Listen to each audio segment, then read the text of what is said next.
Educational creativity চ্যানেলে সকলকে স্বাগত। একটি গেজেট আপনাদের সামনে রেখেছি, যেটি ওয়েডনেসডে জুলাই 15, 2026 এটি প্রকাশিত হয়েছে বেশ 2 দিন আগে। Government West Bengal part 3 acts of West Bengal legislature law department লেজিসলেটিভের পক্ষ থেকে এটি গেজেট আকারে প্রকাশ করা হয়েছে গভর্নরের সমর্থন হওয়ার পরেই। তো এখানে ওবিসি সংক্রান্ত বা ব্যাকওয়ার্ড ক্লাসের সম্পর্ক, এসসি এসটি ওবিসি কিছু সংশোধনী এখানে রয়েছে, নিয়মকানুন, সেই বিষয়টা আপনাদেরকে অবগত করাবো। Number of 15 July 2026, the following act of the West Bengal legislature having been assented to by governor, আমি বললাম একটু আগে লেজিসলেচারের সমর্থন পেয়েছে এবং গভর্নর তাতে সম্মতি জানিয়েছে। Is hereby published of general information হিসাবে যেটি পাবলিশ করা হয়েছে। West Bengal act 9 of 2026, the West Bengal Commission for Backward Classes, West Bengal Commission of Backward Classes Amendment Act 2026 amendment করা হয়েছে। Pass by the West Bengal লেজিসলেচারের পক্ষ থেকে pass করা হচ্ছে। Assent of government was first published in the Kolkata gazette আগে প্রকাশিত হয়েছে, সেখানে গভর্নমেন্টের সম্মতি রয়েছে। Extraordinary of the 15 July 2026 and act to amend the West Bengal commission for backward classes act 1993 যে ব্যাকওয়ার্ড ক্লাসেস অ্যাক্ট রয়েছে সেটাকে সংশোধন করা হয়েছে। তো সংশোধনীতে কী কী রয়েছে? ওয়েস্ট বেঙ্গল অ্যাক্ট অফ 1993 কী ছিল? Whereas it is expedient to amend the West Bengal Commission for Backward Classes Act 1993 for the purpose and in the manner of herein appearing, কী পারপাসে তাদেরকে বাতিল করা হচ্ছে বা সংশোধন করা হচ্ছে।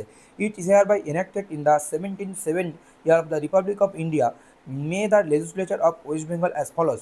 17 মানে 77 বছরের এই প্রজাতন্ত্র ইন্ডিয়ায় যে কিছু অ্যাক্ট ছিল এই লেজিসলেচার সম্পর্কিত, সেই সম্পর্কিত short title and commencement. This act may be called the West Bengal commission for backward classes amendment act 2026। এই অ্যাক্টকে কী বলা হচ্ছে? West Bengal commission of backward class act 2026। It shall come into force on such date as the state government may by notification in the official gazette appoint। Official gazette প্রকাশিত হওয়ার পরে এই অ্যাক্টটি force হচ্ছে, মানে কার্যকারী হচ্ছে, কেম ইন্টু এফেক্ট।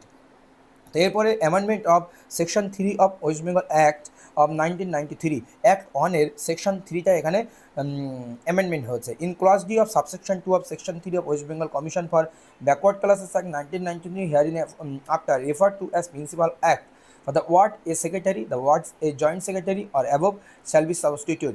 ওয়ার্ড যে a secretary ছিল সেখান থেকে a joint secretary or above সেগুলো শ্যাল বি সাবস্টিটিউট, সেগুলো সচিব থেকে যুগ্ম সচিব ও তার বেশি এটা পরিবর্তন করা হলো। একটা সচিব ছিল সেটাকে যুগ্ম সচিব বা একাধিক সচিব সেখানে থাকতে পারে, সেটা সংশোধন করা হলো। অ্যামেন্ডমেন্ট সেকশন 4 সংশোধন করে কী করা হচ্ছে? The section 4 of the principal act for subsection অনের যে প্রিন্সিপাল অ্যাক্ট ছিল, the following subsection shall be substitute. Every member shall hold office for a term of 3 years from the date he assumes office. অফিসে সে আসার পর থেকে, মানে appointment পাওয়ার পর থেকে 3 বছরের টার্মে সে থাকবে। Provided that the tenure of the member secretary who is the service of the state government shall be for such period as the state government may by order and specify.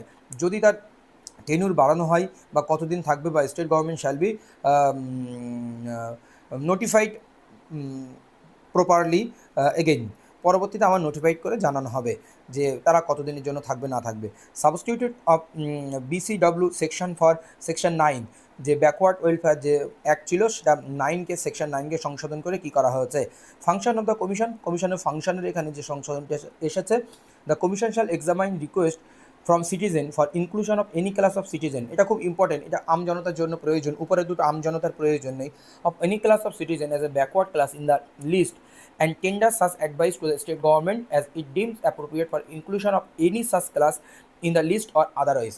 তো বলছে যদি কোনো ক্লাসেসকে এই ইনক্লুশন করা হয় backward classes হিসাবে, তার জন্য সিটিজেন্সরা আবেদন করবে ইনক্লুশনের জন্য ব্যাকওয়ার্ড ক্লাসে, এবং তারা প্রপার কিনা, তারা সঠিক কিনা, তার জন্য কমিশন এক্সামাইন করবে বিষয়টি। সিটিজেনশিপ ফর টেন্ডার ডাকবে সিটিজেনদের নিকট থেকে, সেটা এক প্রকার শুনানি বা সার্ভে হবে। সার্ভে হওয়ার পরে তারা যদি যোগ্য হয় তাহলে তারা ইনক্লুশন করা হবে সেই ব্যাকওয়ার্ড ক্লাসেসকে, সেটা SC ST বা OBC হিসাবে যে কোনো কিছু। 2 নম্বর, the commission shall hear complaints from citizens of over inclusion or under inclusion of any backward classes in such list. এবার যে লিস্টটা ইনক্লুড করা হবে, যদি সিটিজেনরা, বাসিন্দারা যে অভিযোগ করে যে ওভার ইনক্লুশন, অত্যাধিক পরিমাণ ইনক্লুশন হয়ে গেছে, ভুলবশত ইনক্লুশন করা হয়েছে, এবং আন্ডার ইনক্লুশন, এদেরকে ইনক্লুশন করার দরকার ছিল, তারা ব্যাকওয়ার্ড ক্লাসেস অফিসে বা কমিশনের নিকট কমপ্লেইন জানাতে পারে এই লিস্টের উপরে ভিত্তি করে। এটা খুব important, 9(1) 9(2) the advice of the commission tender under this section shall be ordinarily binding upon the state government. এই কমিশনের যে অ্যাডভাইস বা টেন্ডার সেটা সম্পূর্ণ স্টেট গভর্নমেন্টের উপরে বাইন্ডিং থাকবে। স্টেট গভর্নমেন্ট যেভাবে বলবে সেইভাবে কমিশন তার কার্যপ্রক্রিয়া বা উপদেশ বা টেন্ডার নিয়ে তার এই ইনক্লুশন বা এক্সক্লুশনের যে বিষয়গুলো রয়েছে বা কোন কোন ব্যাকওয়ার্ড ক্লাসেস বা কোন কোন এসসি এসটি বা ওবিসিদের ইনক্লুড করা হবে বা ইনক্লুশন করা হবে সেই সমস্ত বিষয়ে ফাইনাল ডিসিশন নিতে পারবে কমিশন।